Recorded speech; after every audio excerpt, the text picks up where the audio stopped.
Welcome back to Half the Battle. I'm your host, as always, Daniel Levy, your co-host, Shaq. We're going to be talking UFC 261, Kamaru Usman versus Jorge Masvidal. And Shaq, it's going down tomorrow, Saturday night in Las Vegas, Nevada. Kamaru Usman, the long-reigning welterweight champion, he granted Jorge Masvidal another shot at his title. I mean, look, Kamaru Usman said, I've accomplished everything there is to accomplish in this sport, and I only have a few fights left, and I completely understand why not take the big money fight with Jorge Masvidal. But Shaq, you know that giving a guy like Masvidal another chance, he's a real fighter. So you excited for this main event Saturday night, my friend? Yeah, I mean, it's still a good main event, even though we just saw this fight a few months ago. Masvidal did take the fight on 6 days' notice, cut a lot of weight, so now we get to see no excuses, no complaints, and everyone fully healthy, full camps, and I'm excited to see if anything changes in this matchup. Kamaru Usman, in my opinion, has been like one of the more underrated champions. Always been a fan of Masvidal since the backyard days. I mean, those videos on YouTube been out for at least over 10 years, so I've been a big fan of both guys. And I mean, we met Jorge Masvidal in Atlanta at UFC 201 when he fought Ross Pearson. The guy couldn't have been a cooler guy. So I don't know what people are talking about, this guy being a sellout and shit. Like, I think that's absolutely insane. I mean, I remember being in college at my girlfriend's apartment watching him fight Paul Daly on some bootleg stream and shark fights. You know what I'm saying? Like, I remember watching this dude beat the shit out of KJ Noons in Strikeforce, and Kamaru Usman, undefeated in the UFC, made it to the belt without taking a defeat ever. I mean, even GSP had to take defeats along the way to the belt. So, man, Kamaru Usman, he's trying to be the greatest welterweight of all time. He's trying to be up there with GSP and Matt Hughes. And another win, another title defense. He's going to be one step closer, Shaq. 100%. And his fights are getting more exciting. I know the first one with Masvidal wasn't the most exciting, but the Covington, the Burns one, especially, man, those are great performances. I have a feeling that this fight with Masvidal is going to be better than the first one, man. I mean, like the first one, look, it's a built-in excuse with the 6 days. I get it, but it was 6 days, and you could tell he fatigued badly after the first round. I think that this time we're going to see an even more exciting fight, and I can't wait to break down the main event when we get to it. So we're going to break down this whole card start to finish. But first up, we got to give a shout-out to our sponsor, Manscaped, and Half the Battle is sponsored by Manscaped, the global leaders in men's below-the-waist grooming. Manscaped offers precision-engineered tools for your family jewels and is now available in the USA, Canada, the UK, Australia, New Zealand, and the EU. We have an exclusive offer for our audience. Use code BATTLE20 to get 20% off and free shipping at manscaped.com. Join the movement and the other 2 million men across the world who trust Manscaped. Did you know one guy every hour, every day is diagnosed with testicular cancer? You know, it sucks to hear that. So this is a reminder to all men listening to check yourself before you wreck yourself.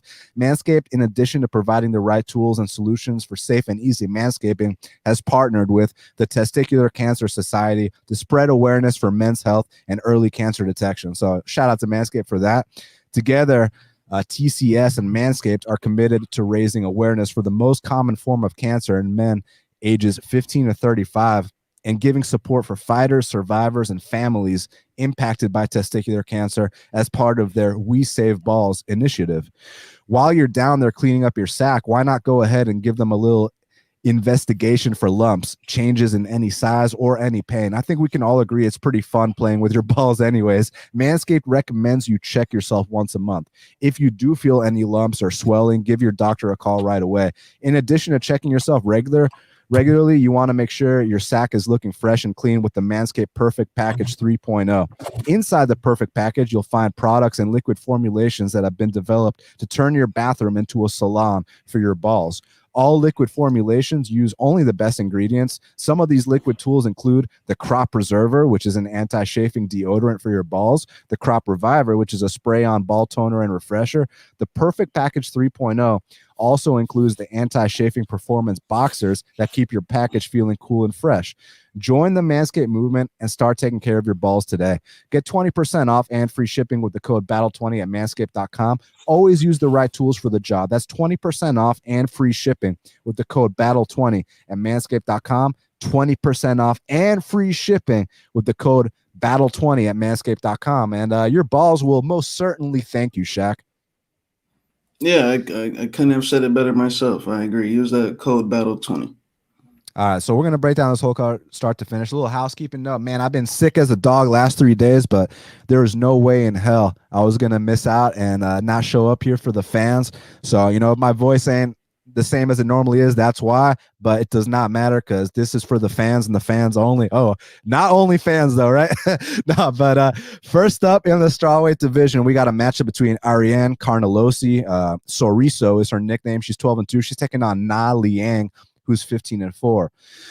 Currently, they got Ariane Carnelossi minus 220. The comeback on Liang is plus 180. So basically, the way I view this fight is that Liang, she's kind of like, you know how I called Suma Darji Chinese Connor? I think Liang is kind of like Chinese Jillian Robertson. I think that she's going to go hard for those subs, and she's going to sell out for their subs. It's one-dimensional. There's no other aspects to her game, but she is going to submit certain people.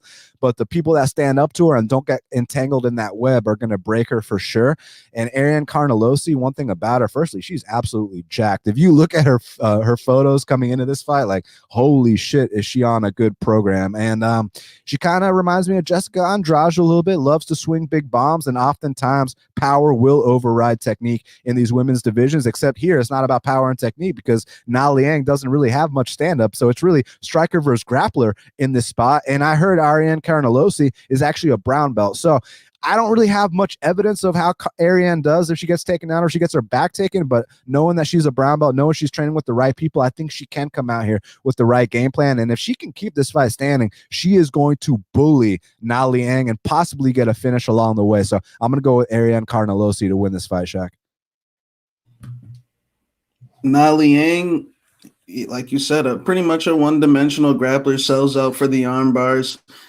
She likes to compare herself to Ronda Rousey. I like Carnelossi. I think she's a little, bully, short, spark plug, moves forward, doesn't really take any back steps. Tough debut against Angela Hill. That's a tough debut fight for anybody. Angela Hill, even though she doesn't have the best record, very experienced, one of the more experienced girls in that division. So Carnelossi held her own, in my opinion, even though she did get that cut stoppage. I thought it was a fairly competitive fight up until then. So, I see Carnelossi being the more advanced fighter here, the tougher fighter, the fighter that's going to be more consistent throughout the 15 minutes, as where Liang, I'm expecting her to fade down the stretch, especially in rounds 2 and 3. The first round, look, it could be hairy. She's going to come, coming forward with that armbar attack. And Liang, at the same time, she's also a very young girl as well. She fought Juliana Velasquez early in her career, I think at like 21 years old. I mean, that was a bad performance. I mean, she got embarrassed. But, she has been in there with some good competition. So let's see how she does on Saturday night. But I'm going to go with Carnelossi. I just think she's the tougher girl and a better overall game. And seen a higher level of the sport. She beat a couple of UFC fighters on the local scene as well. So I'm going with Ariane. Now, next up in the flyweight division, we got a matchup between two UFC debutantes. We got Contender Series alum Jeff Molina. He's 8-2. He's welcoming China's Qileng Aori. Apologies in advance if I botched that name. He's 18-6. Currently, they got Jeff Molina minus 110 and Aori also minus 110. So it's a dead pick'em. This is a tough fight to call because on one hand, you got the experience of Aori. He's had more than twice the fights of Jeff Molina. He's actually been in there with some UFC guys. Granted, he lost decisively to Kai Kara France back in the day. You remember when Kai Kara France was on the Asian scene back in the day. So Aori was one of the guys that he fought. But man, I kind of feel like his record's a little bit padded, and I also thought his stand-up was extremely sloppy. Aori we're talking about, but he is decently well-rounded. I did see him mixing takedowns from time to time, but some of those fights I saw kind of seem like NFC fights. And with Jeff Molina, he's kind of green himself, but I saw little glimpses here and there of potential of someone that can possibly hang in the flyweight division down the line. He's got nice calf kicks. He switches stances. He's got the knees up the middle. I just do have the biggest concern I have with Molina is he's not the most physical guy. And I do think that some people are going to come out here and just straight up be stronger than him and hold him down and wear him out. And I also heard, he does train with James Krause at Glory, but I heard that when he did a little stint at ATT, And word on the street is the dudes at ATT all want to fight Molina. They all feel like it's a super easy fight for them. But I still enjoyed his performance on Contender Series. I felt like he had good volume. He's got that Mexican heart. He's a warrior. I like Aori too, but it's a tough fight to call because it's like, do I favor the better technique of Molina, or do I kind of favor the more physical guy and the more experienced guy in Aori? Tough to call, but I'm gonna go with Jeff Molina to get it done. I think that this is Aori's first time fighting out of Asia. That long flight messes with you. He's got to get accustomed to this, and I think that Jeff Molina is going to be ready to come out here and win a competitive decision. So I'll go with Molina. Jeff Molina, he's got a good game. Like you said, he trains with James Krause. Yeah, it's a tough fight because Aori. One thing I liked about him, man, I see a lot of heart. I see a lot of will. I mean, look, the technique and maybe the fight IQ might not necessarily be there right now, but in terms of aggression, heart, determination, I think he's got Jeff Molina covered in that area. Yeah, Jeff Molina's technical and he's got a nice little flow to him, but at the same time, the best guy we've seen it up against is Jacob Silva, and I mean Jacob Silva, is a can. So it's tough to say. I think Molina probably, if this gets extended, his technique the difference in technique will probably show. But I wouldn't be shocked if Aori, like you said, came out here and was just a stronger, bigger, more physical guy that takes more chances. I like Molina, but there was some times in that Contender Series fight with Silva where, I could see like you said, I could see better guys pushing him back and kind of disrupting his little rhythm. He's got a nice rhythm, but I feel like it can be disrupted. We'll see, but I'm going to go with Aori in this one. I think he's going to probably knock Jeff Molina down early in the first couple of rounds. It's definitely going to be a battle to see if his cardio holds up against with a style like Molina, but I see Aori getting some knockdowns and creating some good opportunities, man, with this style. I was, definitely some lower level fights, but the kid fights with a lot of heart. So I like this guy. I'm going to go with Aori. Now, next up in the lightweight division, we got a matchup between Shu Rong. He's 17-3, and he's taking on Rodrigo Cazula Vargas, who's 11-4. Currently, they got Shu Rong minus 250. The comeback on Rodrigo Vargas is plus 210. So I think out of all the debutantes from China competing this weekend, I think Shu Rong is probably the best one. Now, granted, I mean, if you tell me like, oh, a dude's making his UFC debut that got finished by Wuliji Buren, immediately I'd be like, oh, okay, yeah, this ain't gonna go well. But not to make an excuse because he was 17 years old or anything like that, but he was like 17 years old allegedly, and he's one of these guys. He's super young, still making improvements every fight, and I just want to see how he competes under the UFC lights because that record is a little bit padded and this and that, but I do see glimpses here and there. He's an aggressive, long striker, gets exciting finishes, and they gave him a very low-level opponent in Rodrigo Vargas to see like exactly where Shu Rong stands in the lightweight rankings, man. And when I say rankings, I don't mean top 15. I mean, the whole roster, in terms of there. But Rodrigo Vargas, tough Mexican, comes to fight. Is a dirty fighter too, that illegal knee against Brock Weaver, but that wasn't the first time he's done something like that. He actually has a history of doing that kind of stuff. But one thing I liked about that Brock Weaver performance, even though it was, he fucked it up at the end, was compared to his prior fight with Lego, like where he got completely dominated on the mat. At least now he's dominating people on the mat. So I can see some improvement from Rodrigo. He's also probably flat out in his prime. He's 35 years old. So this is the finished version of Rodrigo Vargas that we're going to get. I think that Shu Rong can just kind of be the longer guy, land the better shots. But this fight's going to let us know what level Shu Rong is on right away. Because he loses to Rodrigo Vargas, then we can really go ahead, say that record's completely padded, and maybe he needs some more experience. But I have a feeling that this kid can come out here and have some exciting fights in the UFC. I'm gonna pick him to win this fight. I'm not exactly sure I agree with minus 250, but I'm gonna still pick Shu Rong to get this done. Yeah, personally, I don't think Rodrigo Cazula Vargas is UFC caliber, man. I think he's a tough guy, a tough Mexican fighter, but skill-wise, I just don't see it. I don't see this guy winning a UFC fight. Zhu Rong, I'll tell you what. I think people need to be impressed with it because of his age. I mean, how old is he? Like 20 young. I know it's super young, and he's got a lot of fights, and I don't think his record's better 21. just because 21 years old. He's already had this many fights. He's been pro since he was 15, 16 years old. And in China, just from experiences with some of their fighters, their records online are like very wacky. I don't think they have like a lot of the fights just from experience with like Ian Chao-Nan and some of these other fighters. I just know that they're like, it's hard to get all these people's fights on Tapology and ShareDog and stuff like that. But I think I see Zurong rolling in this one, man. Kazula Vargas, I mean, he's tough, but in hindsight, going back and watching that Brock Weaver fight, yeah, he was doing his thing, but there's no guarantee he was gonna win that fight. I mean, the fight was only about three minutes long. I wouldn't be surprised if he gassed himself out after that first round and completely fell apart in the second round. And the reason why there was improvements from the first to second one, the first fight was on a few days' notice, and then he had a full camp for the Brock Weaver fight. I think Kazula Vargas just strikes me as a self-inflictor. He strikes me as a guy that just, his takedown defense is terrible. I mean, he's lost the young kids on that combate scene by getting out wrestled, getting out hustled down the stretch.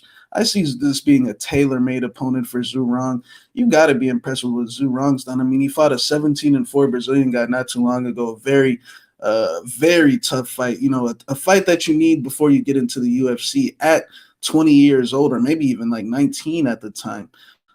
So I'm very impressed with Zurong. I agree. I think he's the best Chinese prospect that's making his debut on this card, and I think he's going to knock Kazula Vargas out fairly early, man. I like the size. I like the experience, the age, more room to grow. Definitely his first fight in the USA. That's always a big test especially for a debut. But Kazula Vargas, man, he's not UFC caliber in my eyes. So I'm going with Zurong. And next up in the bantamweight division, we got Danaa Batgerel. He's 8-2. He's taking on Kevin Natividad, who is 9-2. Currently, they got Danaa Batgerel -185. The comeback on Kevin Natividad is +160. Shaq, I have a feeling these two are probably going to stand and bang until one man falls. What's your opinion on this matchup, and also on Batgerel being a close to 2-1 favorite? Yeah, I think it's a good matchup. I think it's a lot of recency bias just because Batgerel is coming off a vicious knockout, and Natividad just got viciously knocked out. I think, man, honestly, look, this is a close fight in my opinion. I completely disagree with the line. I'm not saying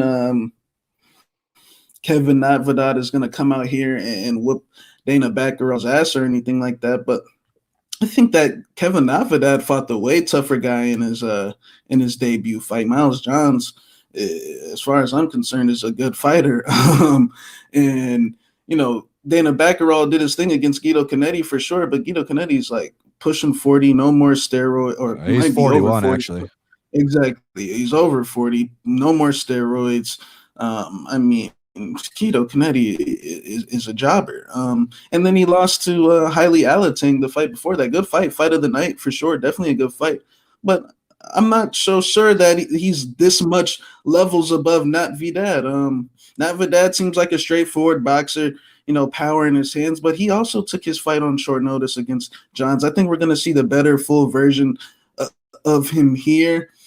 I just think it's a closer to a 50-50 fight. So I'm actually going to go with Natividad. I just don't see necessarily, maybe Batgerel throws more combinations, maybe slightly a little faster, but I could see Natividad catching Dana Batgerel with something. I just don't know if we fully seen enough of Batgerel to be trusting him, especially at this price now. Maybe a little earlier, but I'm gonna go with Natividad by knockout late.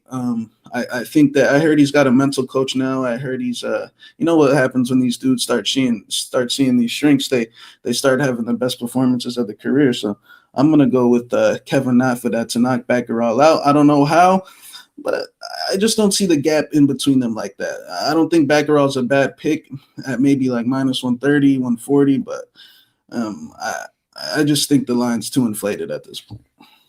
I agree with you 100%. I mean, I like you. Look, Danaa Batgerel, he's been exciting. He had that fight of the night, and then he knocked out Guido Canetti in the first round, which is great. Good job. But for him to be minus 200 here based off that is just, like, I agree with you. I think the line should be closer. Kevin Natividad's exciting. I was a fan of him prior to his UFC debut. He had a really tough matchup with Miles Johns. Now I think this matchup right here is a little bit more back to reality, and I think he's going to look better. Also, shout out to Janus Sports who represent him. Love those guys. So this is a tough one. I think at the current line, it's a dog or pass situation. I understand if you like Danaa because of the volume and you got in at a better price. I completely understand there, but at this current line, it's probably a dog or pass situation. I'm gonna lean with Danaa Batgerel to get it done, but I would not recommend laying minus 200 on him at all. So I agree with you on that. Now, next up in the featherweight division, we got Tristan Connelly dropping 2 weight classes. Shaq, he's 14-6. He's welcoming Pat Sabatini, who's 13-3, to the UFC. Currently, they got Pat Sabatini minus 225. The comeback on Tristan Connelly is plus 185. I gotta admit, man, similar to the last fight, I was kind of shocked by this line too. I mean, look, initially Tristan was the favorite, and I was like, maybe there's some value on Sabatini, but now with the line being where it is, the value in my eyes is on Tristan Connelly. It's just how you think this guy's going to look at 145 pounds, Shaq? Yeah. Well, you said that Tristan opened the favorite. I think yeah, man, personally, look, I respect Tristan Connelly in that performance against Michel Pereira. I mean, that was a great thing to see. I love when the journeymen finally get to have their day, especially when it's in their hometown like him. I think he got 100,000 if I'm not mistaken. So I hope he spent that 100,000 very wisely. Personally, I hate to discredit wins, and I hate to lower the stock of a great win like that, but I have to just because of. I truly believe that Michel Pereira beat himself that night. I watched that fight not too long ago, and there was nothing that Tristan really did. It was more Michel. When your walkout is 8 minutes long, and you have a dance routine, and you do like 15 cartwheels and backflips before the fight. I mean, Michel Pereira's cardio tank was already halfway done by the time the fight started. And I truly think that the dude beat himself. I think Tristan Connelly, my bad, is just a straightforward, average old Joe. Just nothing special, man. I know he's dropping 2 weight classes, so we'll see how he does here. Maybe he's gonna be stronger at 45s, but I mean, the dude gets hit a lot. His footwork is not very good, in my opinion. Pat Sabatini, although I don't think he's necessarily all that either. I just think he's got the better overall MMA game, just slightly more athletic, younger. Tristan Connelly, I respect what he did against Michel Pereira, but that's one of the cases where I am going to have to slightly discredit that. When like Michel Pereira got carried away off the hot chocolate fight, his life changed. He got like, $80 to $100,000 that night, man. He was poor, and then he came out and he did all that stuff on the walkout, man. So, look, I don't see Pat Sabatini. One thing I like about his game, even though it's nothing special, I just don't see. He doesn't strike me as the type of guy to get outworked. Maybe he'd be outstruck by a more physical, more powerful striker like his. What was his debut fight? But the fight he was supposed to have. Rafael Alves. Yeah, like somebody like that, with power in a serious black belt. Maybe those type of guys will give him trouble, but I have a feeling that Tristan Connelly is going to look very, very subpar / average on Saturday night, and Pat Sabatini is just going to kind of put on an MMA clinic here. So I'm going to go with Pat Sabatini. Yeah, look, on one hand, I definitely agree with you that Michel Pereira, that wasn't about Tristan Connelly being some better fighter. I mean, Michel Pereira's out there doing 10 backflips. I mean, he got that Danny Hot Chocolate fight and his head exploded, and then he's jumping guard for guillotines, and it was really about Tristan Connelly after he survived the guillotine attempts. Oh, then he's on top and he just rode out the rounds and won the fight that way. It's not like he did something special there. But on the other hand, he has won 9 of his last 10 fights, Tristan Connelly, that is. So I definitely feel like he's in the best part of his career right now. He's definitely put it all together. He had a lot of early losses. I mean, he started off his career 3-4. And since that point, I mean, now he's doing his thing. So I definitely think he's turned things around. But, man, I'm very concerned about this drop to 45. Not questioning the shape he's in. I know he's in fantastic shape. He, like, you see him on Instagram, he looks shredded to the gills. That's not what I'm questioning. I know he's going to make weight and everything. I'm more concerned about the performance after, he's never, I don't believe he's ever performed at 45s before. Someone correct me if I'm wrong. I think most of his career has been at 55s and at 70s. And yeah, I'm just very curious to see what happens off a 2-year layoff, dropping 2 weight classes. And with Pat Sabatini, I haven't been that impressed with him either, but it's also kind of a thing where I respect the fact that he kind of sticks to his strengths. He's got a decent grappling game, is pretty strong, and at least he knows what the pace is like at 145 pounds. At least he knows what it's like to move around at that weight class. So on one hand, one guy's got the UFC experience, the other guy's got the experience in the weight class. So this is a tough fight to call. It might even be a dog or pass situation. I'm going to lean with Pat Sabatini to get it done, but at the current odds, I wouldn't lay it. Now, next up in the middleweight division, we got Brendan All-In Allen. He's 15-4. He's taking on Karl Baby K Roberson, who's 9-3. Currently, they got Brendan Allen -160. The comeback on Karl Roberson is +140. So, I mean, this should be a 1 takedown and the fight is over shortly after situation for Brendan Allen here. However, Brendan Allen's last 2 fights, he did not land a single takedown in either of those. And I know he does one camp with Henry Hooft and all of a sudden he thinks he's a striker. But look, I got to give him a lot of credit. Even though he got knocked out in that Strickland fight, I did see improvements in his striking compared to the past, because in the past it used to be a situation where this guy had no striking at all, and it was literally he has to take your back or he's losing the fight. I feel like he even wobbled Strickland in that fight, and he dropped Dawkins the fight before. So I do feel like Brendan Allen is making strides in his stand-up, no questions asked. But here against Roberson, why even give Roberson a chance to come out here and beat you? I understand this is your second camp with Henry Hooft. I understand your striking is getting better, but why don't we just go ahead, take this guy down one time, take his back, choke him out, and be on our way? I think that Brendan Allen's had to have learned from that last fight, man. I mean, that had to have been super embarrassing. And here with Roberson, you've seen Roberson get choked out 3 times in the UFC. You know that's your path to victory. I'm going to go with Brendan Allen to get it done. I hope that his IQ is on point Saturday night, because I know if it is, it's going to be a first-round submission. So I'm going Brendan Allen for the win. Yeah, this is a good matchup because both guys are hungry, man. Roberson just had the fight with Vettori, didn't go his way. You know what his Achilles heel has been, the ground game, and Brendan Allen, his last fight with Strickland, I think, man, he messed up there big time because he had a fight with Ian Heinisch. And then I remember he took the Strickland fight on maybe Strickland came, I think Heinisch got COVID and Strickland came in super late, catchweight fight, I think it was like 195.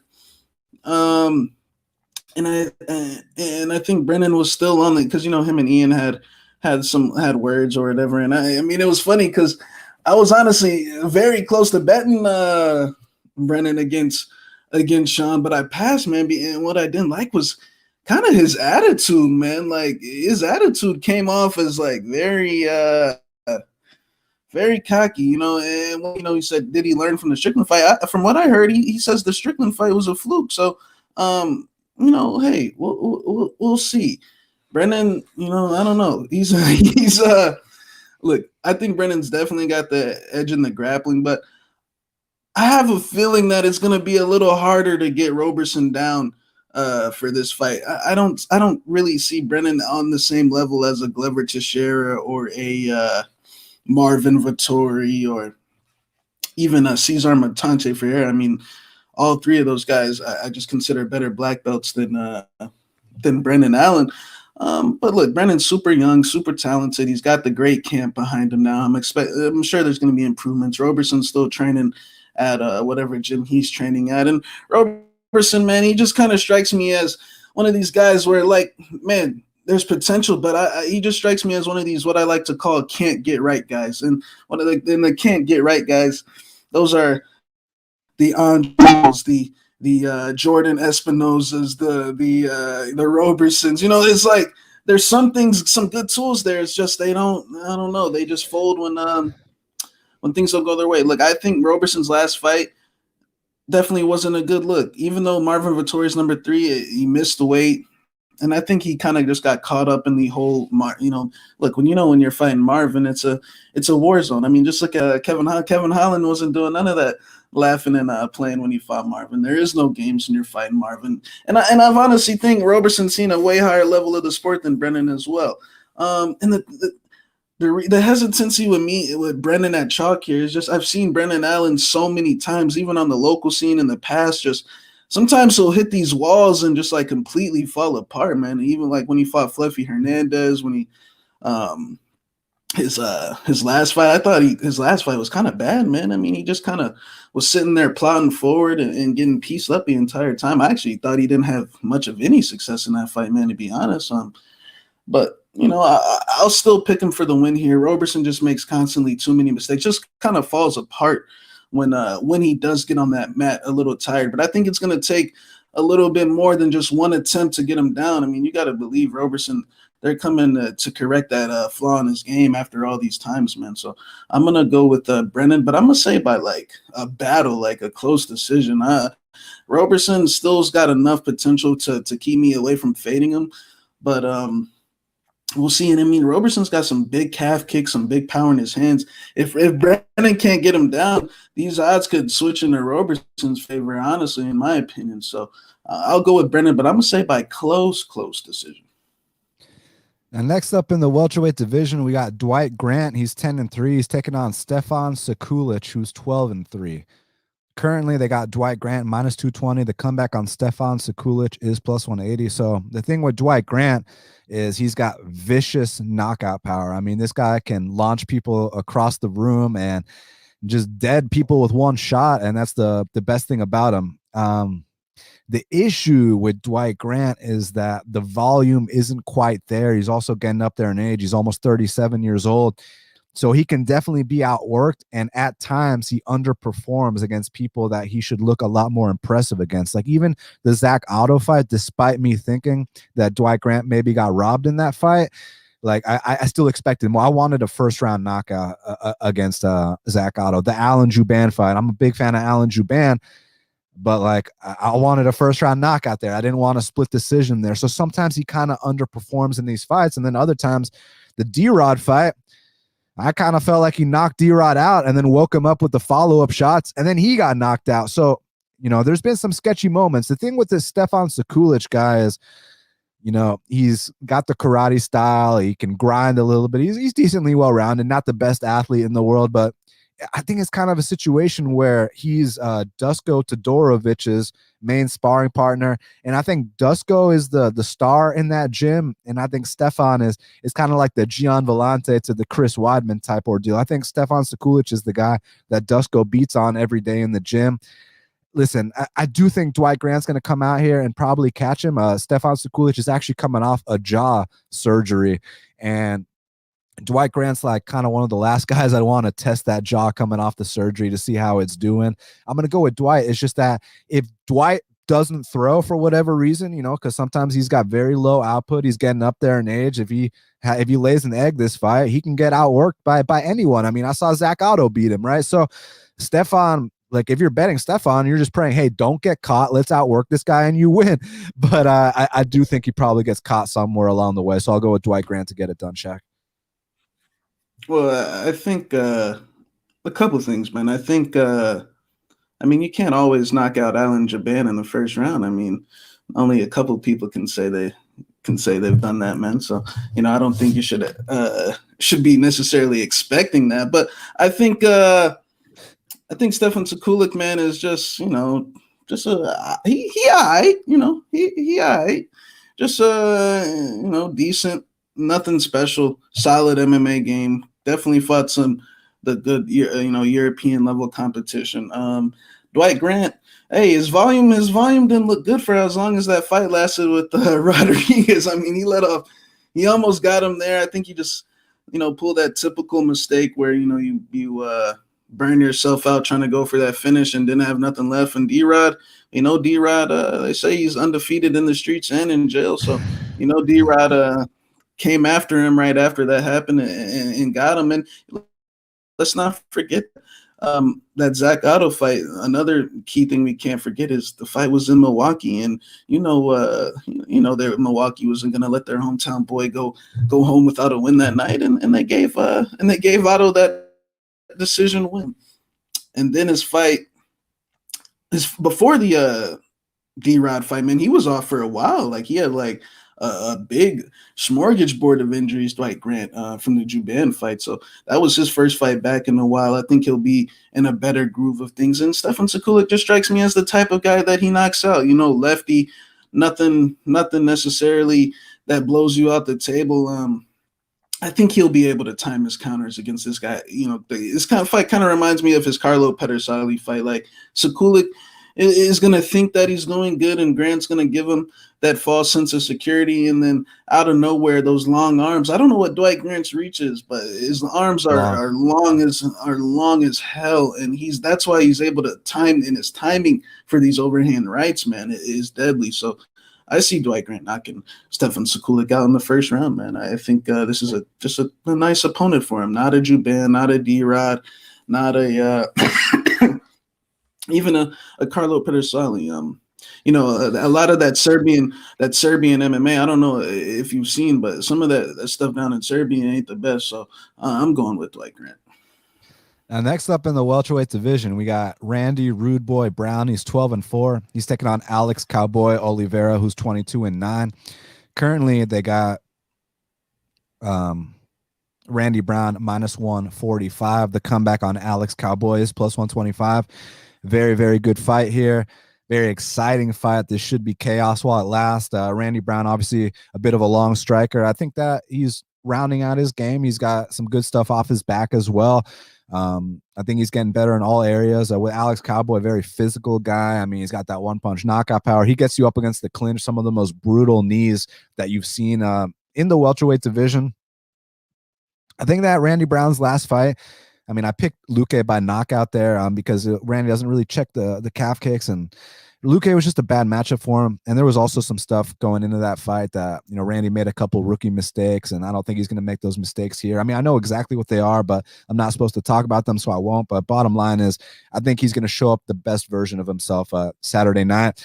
And Alex Cowboy, I've always been a big fan of his, and he's actually in tremendous shape for this fight, by the way. It's just kind of hit or miss with Cowboy. Sometimes he'll come out there, be too physical for these guys, absolutely bully some people, but other times he'll lay eggs like he did against Mike Perry, and then other times he'll break like he did against Yancey or that new kid Shavkat. So you don't really know which version of Alex you're going to get. And I hate talking like that because I feel like that discredits the opponent. Like if Randy comes out here and does serious work, I don't want to be like, well, Alex just didn't show up. I think it'll be due to Randy being the better guy. I think Randy's going to be a little bit too long for Alex. I think the first round might be kind of close, but down the stretch, I think Randy pulls away, gets the second and third, maybe even gets a finish along the way. I'm going to go with Randy Brown to get this done, Shaq.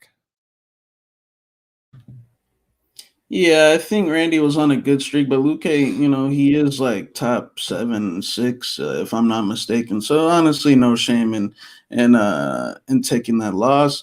I think the blueprint is out there to beat Alex Oliveira. I think, the submission game is always one thing, but you can also extend him, get him into the late rounds.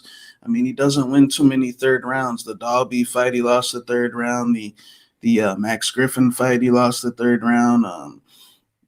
But at the same time, he's fought some very tough competition.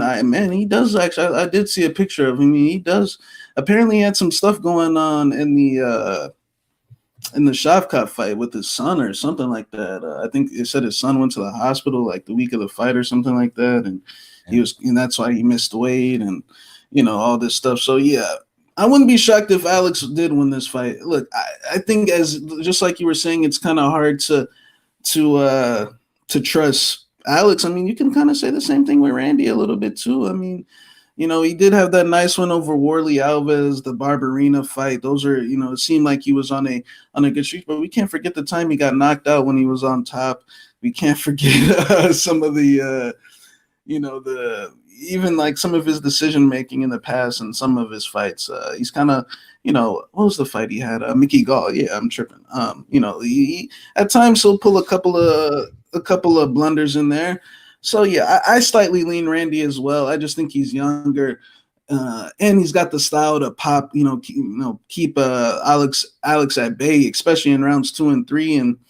But I think honestly, I don't want to say it's a dog or pass situation, but Alex looks good, man. And if these reasons, why he said his last fight went the way it did are true, I mean, it's definitely understandable. And he also has he can come out here with the calf kicks as well. I mean, Randy Brown's given up takedowns in the past. I definitely think it's getting better, though. He's training with guys like Gregor Gillespie in New York and stuff like that. So I know he's working on his wrestling. So yeah, I'm gonna go with Randy Brown to edge out the second and third rounds. But I think this possibly could be fight of the night. I mean, both guys seem like they're hungry, both coming in shape. Especially Alex. I was like, damn, Alex, you've been back on that on the Brazilian vitamins, or what's going on? It seemed like you've been seeing an anti-aging clinic or something. But we'll see. I'll go with Randy by decision. Shout out to Randy Brown. He's probably the best Call of Duty player in the UFC. He's a badass. But before we talk about the main card, everybody do us a big favor. Hit the like button. Hit the subscribe button. We truly appreciate it. Now, next up in the 205-pound division, we got a matchup between the former title challenger, Anthony Lionheart Smith. He's 34-16. He's taking on Jimmy the Brute Crute, who's 12-1. Currently, they got Jimmy the Brute Crute minus 190. The comeback on Anthony Lionheart Smith is plus 165. Now, a lot of people are saying this line is too wide.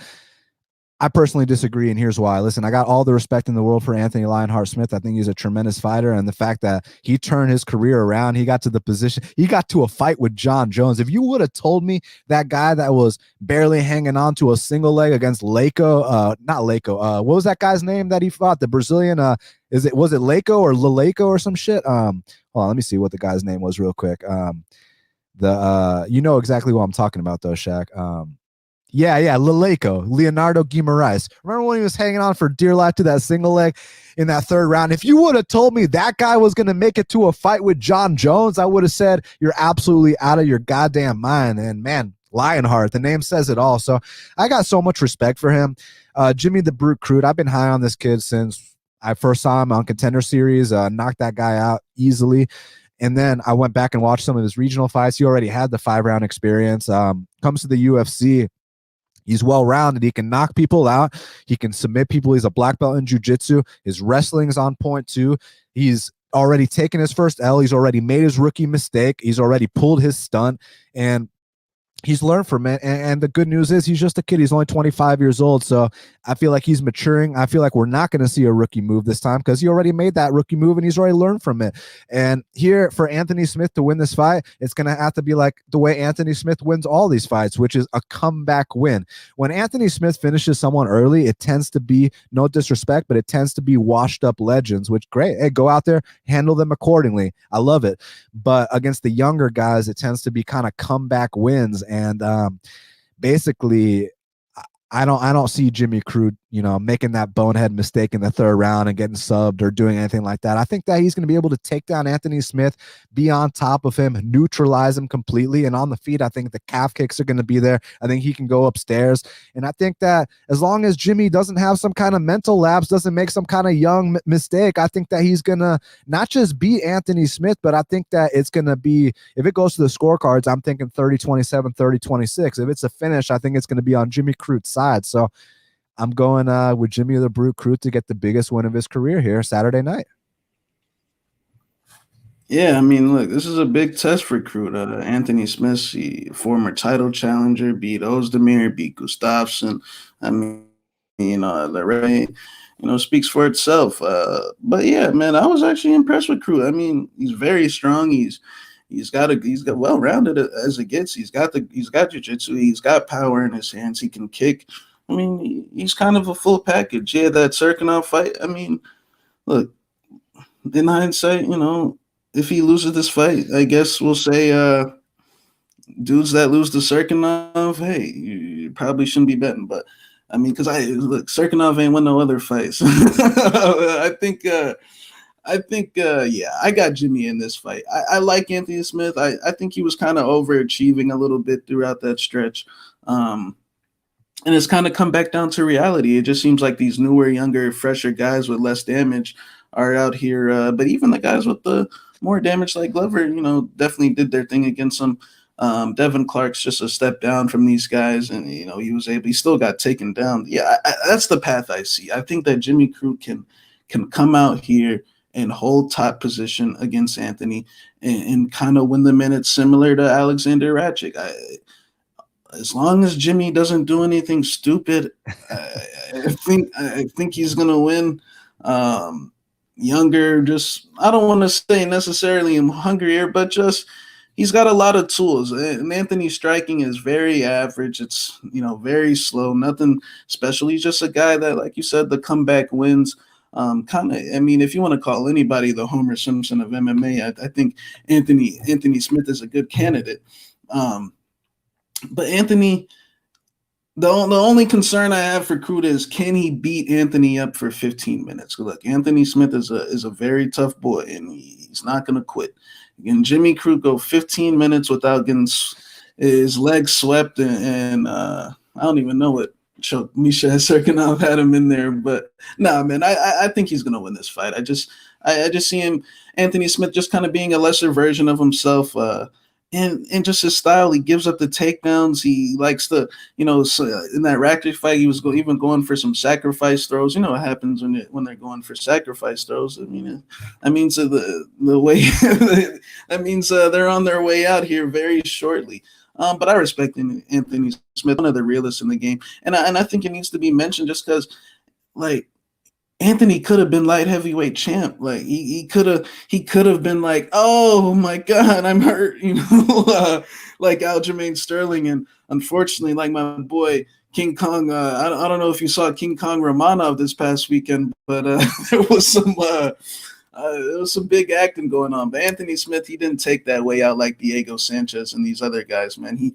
He stayed in there and he kept fighting. He didn't take his extra 6-figure payday. He's a real fighter in my eyes. So, but yeah, I'm gonna go with Jimmy Crute just by holding top position, avoiding the subs, and just winning a decision. So I'm gonna go with Jimmy Crute. And before we talk about the rematch between Weidman and Hall, do us a favor, hit the like button, hit the subscribe button. Now, next up in the middleweight division, we got a rematch over 10 years in the making. We got Chris Weidman, he's 15-5, taking on Uriah Hall, who's 16-9. Currently, they got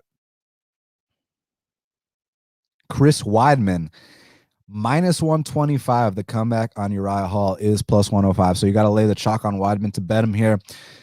Basically, I think that the way this fight is going to go down is going to be something like this. I think that Chris Weidman wins the first round just like he does in pretty much every fight, except the Reyes fight.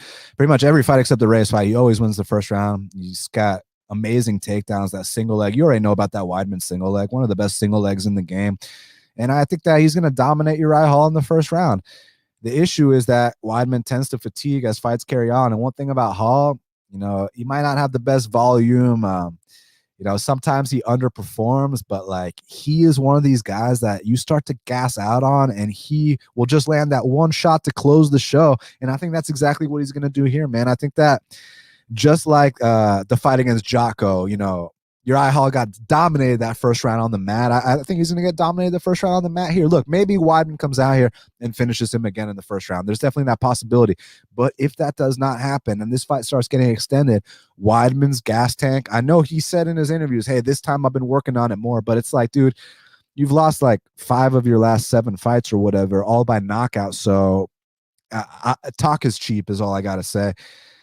I just really think that Uriah Hall is going to catch him in the second or third round after probably getting taken down in the first. And yeah, that's what I think. I don't think that Weidman can eat these shots, period.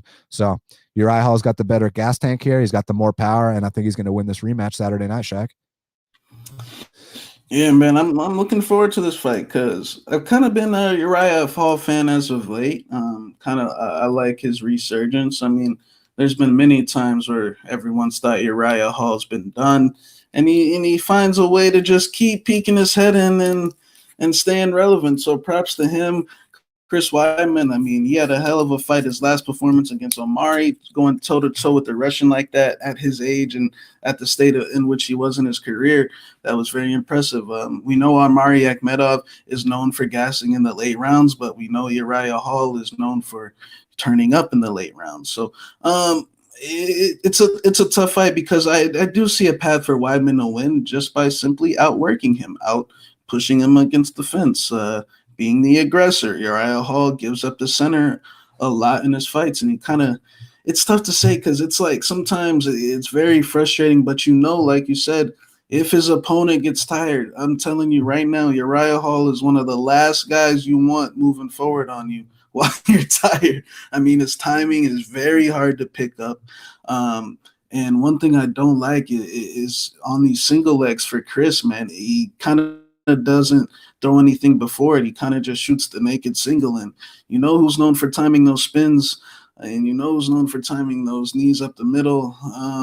Look, I think it's a dog or pass situation. I think you kind of Chris. It's hard for me to believe that he's not going to take a clean shot throughout this 15 minutes. And Uriah Hall, when usually he hits these dudes in those late rounds, there's no time for recovering. They're asleep. Like his last fight, honestly, against Anderson, I think he's getting too much of a bad rap for that. Israel Adesanya couldn't finish Anderson Silva.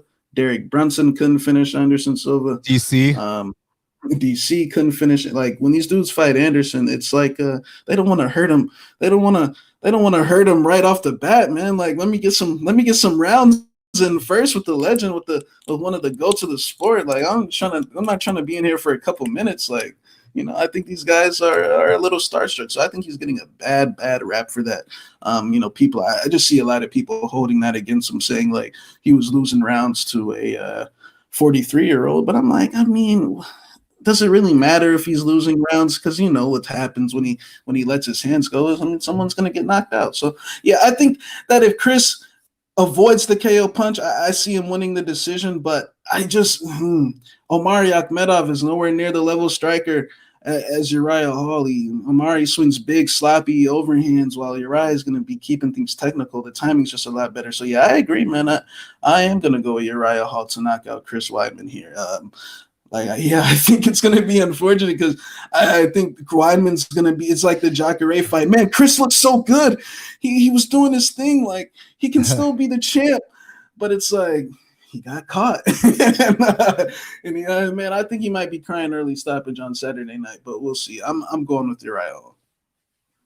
Now, next up for the flyweight title, we got the champion, Valentina Shevchenko. She's 20-3. She's taking on the former strawweight champion, Jessica Andrade, who's 21-8. Currently, they got Valentina -400 and -450 in most spots, with the comeback on Jessica Andrade at +350. So this is interesting, man, because look, on one hand, I'm very interested in this fight. This is a much more formidable opponent than some of these people Valentina's been fighting lately, right? Like when you told me Valentina was fighting Jennifer Maia and Caitlin Chukagian, no disrespect to Chukagian and Maia, but I was kind of like, I didn't even feel like I even had to watch those fights. Like it was like, dude, come on. Like, you serious? Like these girls have like literally no chance whatsoever against Valentina. Now here's the interesting thing. Jessica Andrade, she's actually a formidable opponent. She's someone I respect a lot. I've seen her pick girls up over her head and she could have thrown them out the cage if she wanted to. I've seen her knock people out with one punch. And I often talk about how in the women's divisions, power can override technique. And I think that's really the case in a lot of situations, except here. I think that here,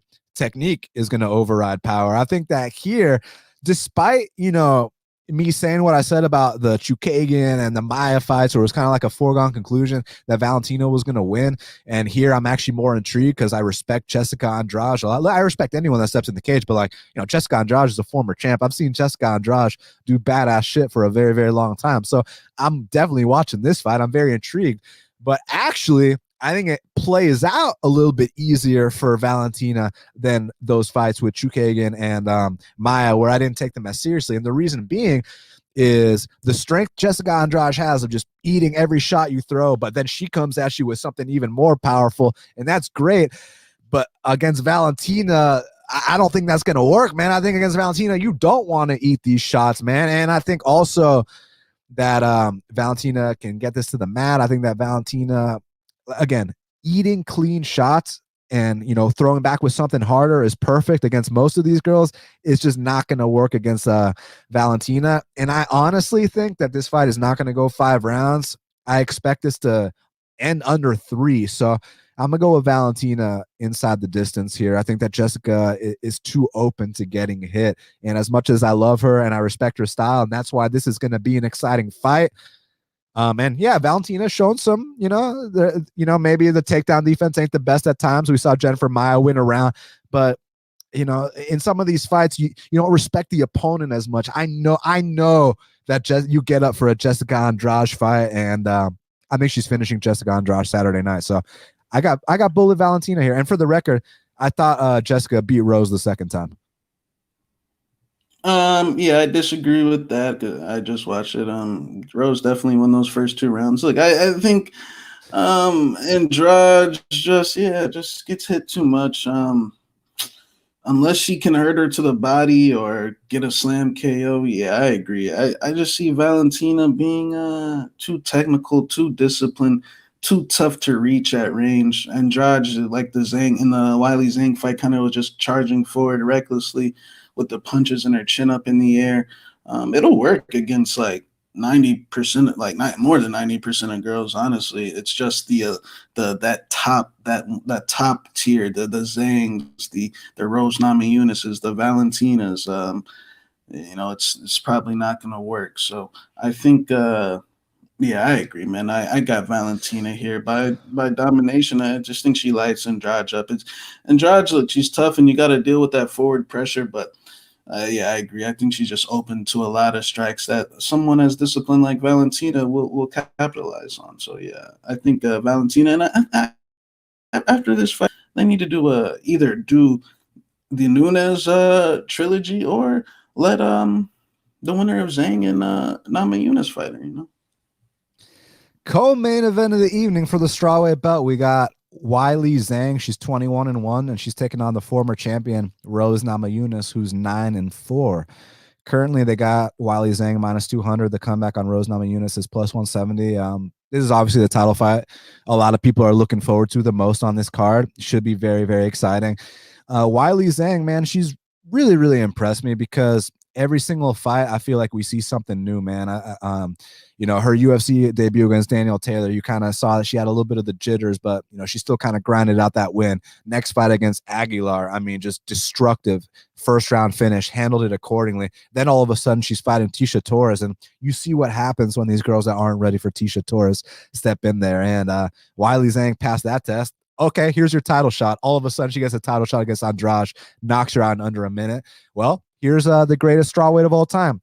Joanna Jędrzejczyk beats her in a 5-round fight that a lot of people consider to be the fight of the year. Now, I personally didn't think that it could have gone either way. I personally scored it for Weili Zhang. I was not surprised that it was a split, but I personally was like, Weili won that fight. I don't really think that you can score that fight for Joanna. That's just my opinion.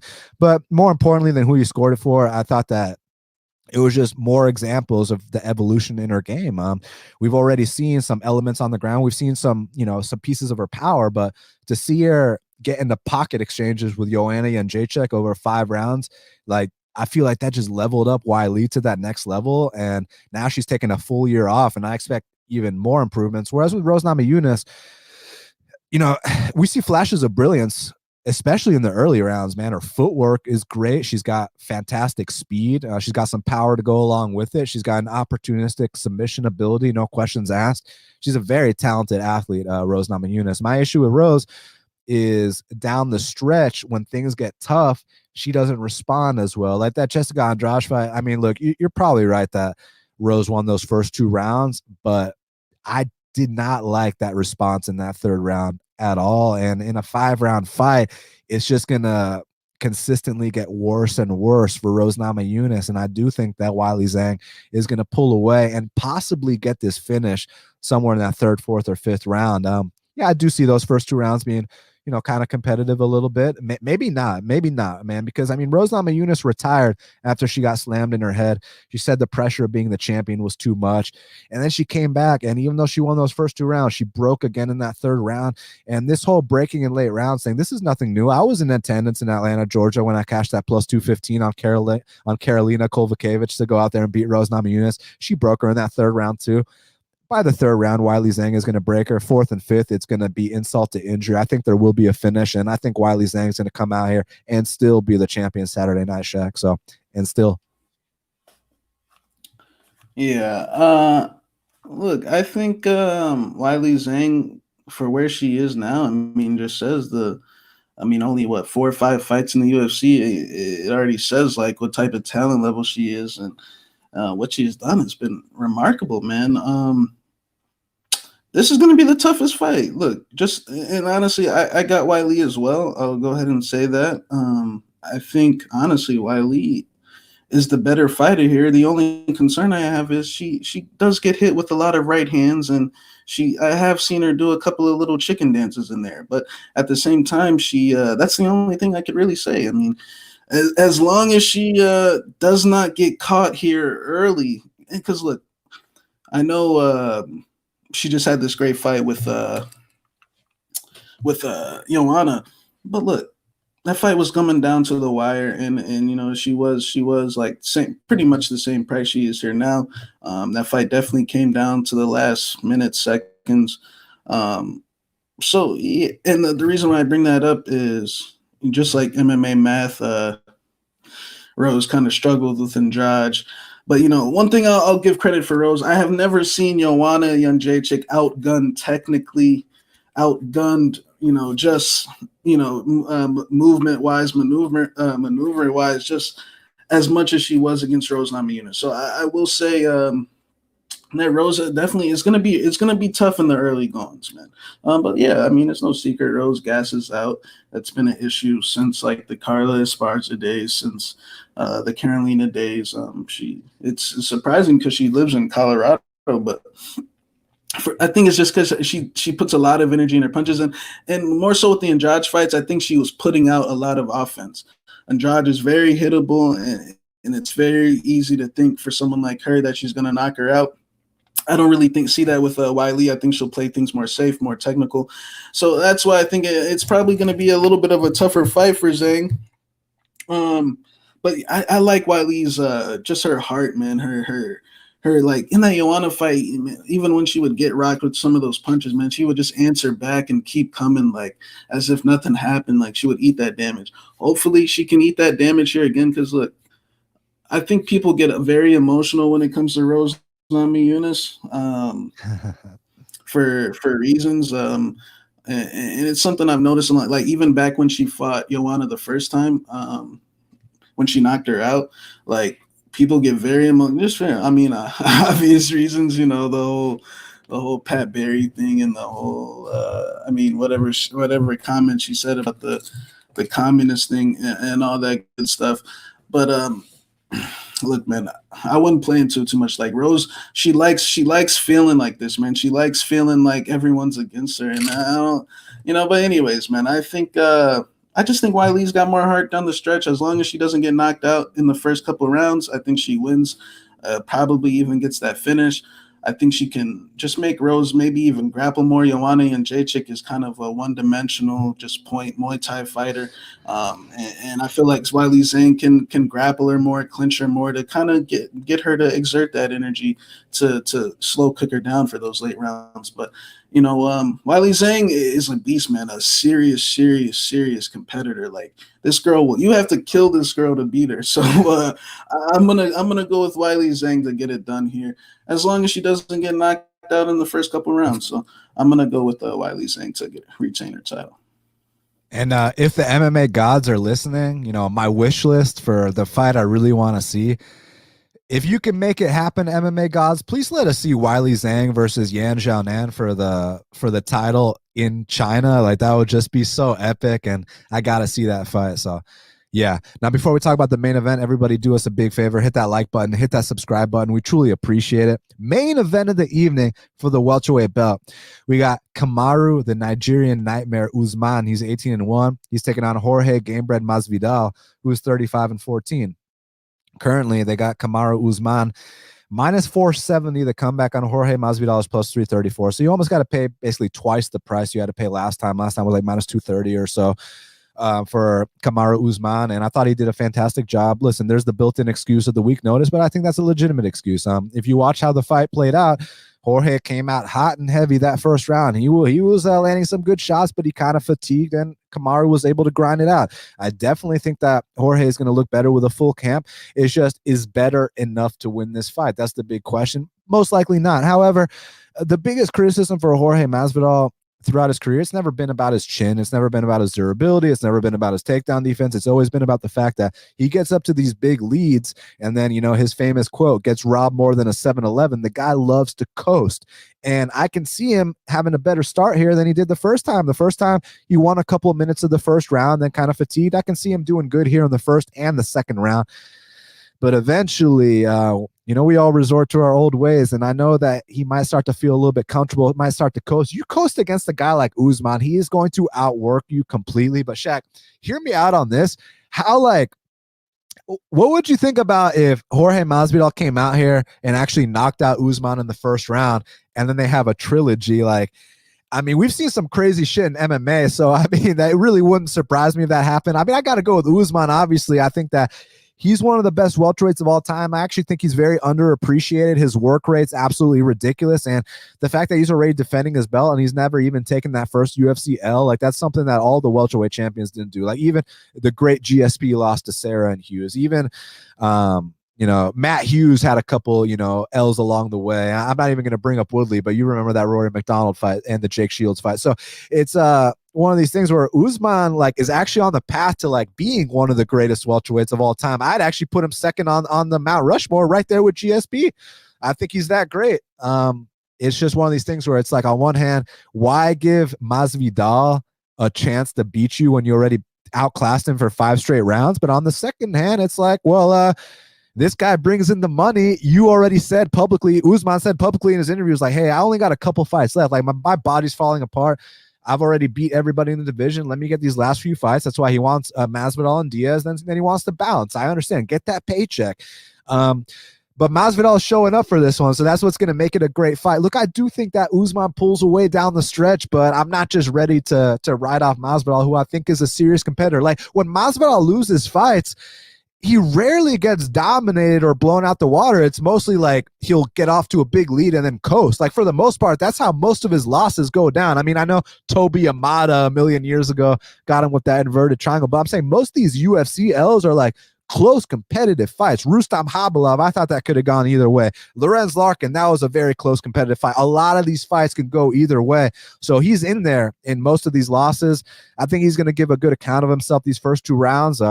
Maybe get him out of there. But if that doesn't happen, Usman definitely takes over 3rd, 4th, 5th and gets it done again. So I'm going to go with Usman. And still, it's just that you got to pay twice the price you had to pay last time. And Masvidal showing up in better shape. That's my, that's my reasoning for not wanting to lay close to minus 500 on Usman here, but I still think he probably gets it done. Yeah, I think Usman's kind of playing with fire here a little bit, man. It's kind of a pointless look, Masvidal's the star, so I get he's bringing in the pay-per-view numbers. I get it. It's just that, man, Masvidal probably has one of the better shots of catching him with one punch, but at the same time, Usman is a rock, man. It's going to be hard to keep somebody like that off of you, clinching you, stomping them toes, as George says, rubbing his feet, But Usman's a worker, man. Even a better version of Covington, man. Just worker, just not going to stop working, always doing something. And George is just more of a one punch KO artist these days. I know you saw that Darren Till knockout in London, England. I mean, I'm not gonna lie. I honestly thought Darren Till might have been dead there for a second. I legitimately believe that. I thought I thought Ben Askren was also dead there for a second. But Darren Till, for real, I was like, oh my God, somebody go get him. Somebody go check him real quick. But man, I think Usman's playing with fire on this one, man. It's not like a Dustin taking a Conor rematch. I mean, because like Dustin beat him when there was, I mean, they were saying McGregor it was the best he ever is and all this good stuff. But I mean, Masvidal, we know for facts that like it was short notice, 6 days, dude really wasn't in tip-top shape. But also, I know a lot of people are saying that that's BS because that they were trying to plan that fight maybe a few weeks before it actually happened, and there was reports saying that Masvidal was staying in camp already, and that he had wrestlers in there. So some people think it's complete BS.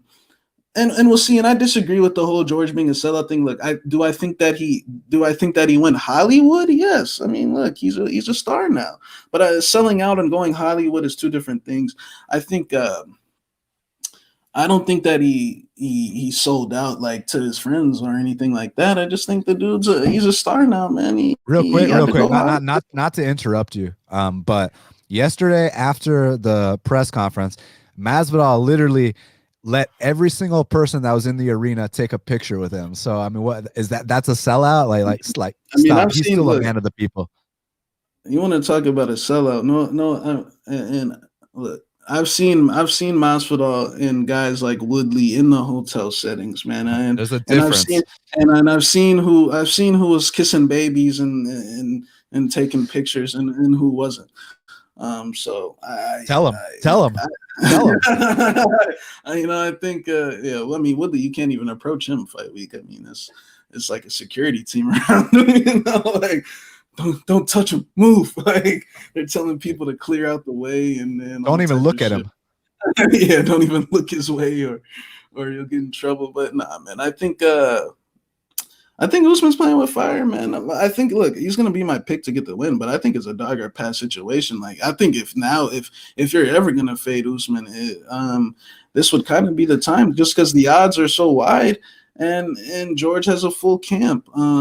But yeah, I'm gonna pick Usman, man, just to outwork him, like you said, kind of get him down the stretch. But I wouldn't be surprised if he had to come back from like a knockdown. I mean, he got knocked down for the first time his last fight. So we'll see. But I'm gonna go with Kamaru Usman to retain his belt, but -4. What is it? What's the line? -470. Yeah, I just couldn't imagine doing that against Masvidal. So yeah, I think it's a dog or pass situation. I mean, look, it's probably going to lose that shot on Masvidal, just small shot. I wouldn't go crazy on it, but I'm gonna go with Kamaru Usman. But betting perspective, dog or pass. I mean, the kind of guy Masvidal, just on a side note, for everyone calling him a sellout. I mean, he literally had his whole crew, his wife, his kids, the whole entourage there, and he still had. Yeah, he still has zero issues shaking our hands and just being a really cool dude. I mean, we weren't about to bother him and ask him for pics or autographs or anything. We were just happy to see a guy we grew up watching, shook his hand.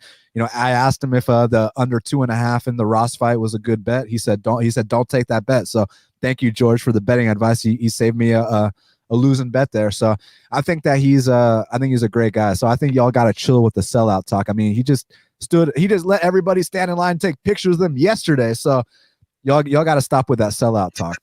I think it's stemming from the fact that look, Leon Edwards is a good fighter, but no one. If we go on the street right now and hold up a picture of Leon Edwards, is anybody gonna know him? I think it's stemming from the fact that he didn't take the Edwards fight or the Covington fight. Things like that. I'm more expert with the whole Leon thing because a lot of people are mad that he punched him. Look, as far as I'm concerned, he approached him like a man. Leon was talking shit. He got approached. Someone got smacked, and that was it. So look, I think Masvidal's getting a bad rep. I just think he went Hollywood. Is he the same guy that that maybe from a few years ago. Look, the dude's a way bigger star. When you knock guys out in 5 seconds and not till out the way he did, and things change for you. I mean, look, we're from the South, just like Masvidal. The culture over here is just different, man. I mean, we don't really believe in being a keyboard warrior. Like, if you're talking shit in person, it's a completely different story. So I respect what Masvidal did. Like, talk shit. He's in the middle of an interview. Leon says a couple words, like, dude, like, what, like, relax, this is his moment. So it's just completely different. It's easy to hide behind a keyboard and talk, but in person, then we see what's really up. So I feel him on that, man. I mean, it's a Southern thing, so it is what it is, man. Now, Shaq, we got to talk about the fight to watch and the fighter to watch. So what is the fight to watch for UFC 261, Shaq? Yo. For some reason, I can't hear you. My bad. There we go. My fight to watch is going to be Chris Weidman versus Uriah Hall, because look, Chris Weidman is still trying to become the UFC champion. I mean, he still thinks that he can get it done.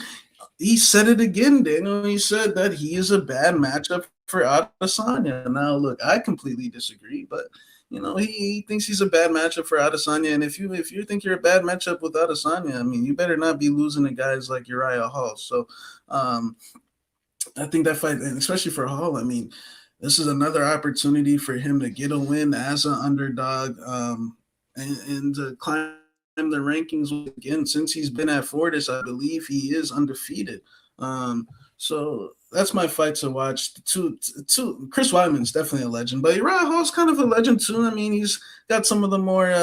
I'll never forget that day he ruined my heart and knocked out Musasi. I was like, God, I had a lot on Musaki that night. I was like, I couldn't believe it. I was like, damn it, he did it. Like, the same thing. I'm sure, like some of the dudes that bet Jocko that night, it was like, damn, we had him. Or even the Bevon. We had him. But yeah, man, that's my fight to watch. I want to see what happens in that fight. Remember the Bevon Lewis fight? Yeah. So Bevon's out the UFC now, man. It's unfortunate. Because of that fight changed him forever.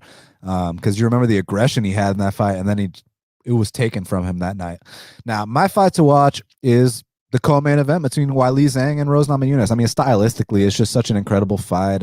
Big test for Weili Zhang, and Rose Namajunas, super talented fighter. And then also there's been the talk outside the cage. I wasn't going to get into it too much, but I have noticed a bit of a trend.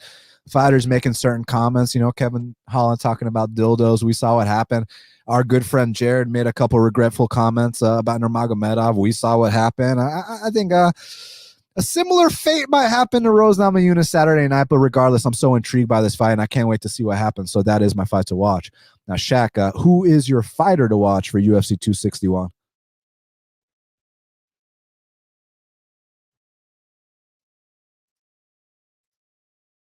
Yeah. Hit that button. Yeah, my fighter to watch is gonna be Zhu Rong, man. I think he's making his debut here. I know they're looking for who's the next Chinese star? Who's the next Yan Chaonan? Who's the next Weili Zhang? Who's the best Chinese guy fighter? The next Li Jingliang. So I think we're gonna find out who that is. Is it Aori? But I have a feeling it might be the Zhu Rong guy. He's got a good debut opponent here in Kazula Vargas, tough Mexican fighter. And I think it's a good opponent for him to showcase his skills again. So he's going to be my fighter to watch. I think we might have a new Chinese star here on Saturday night.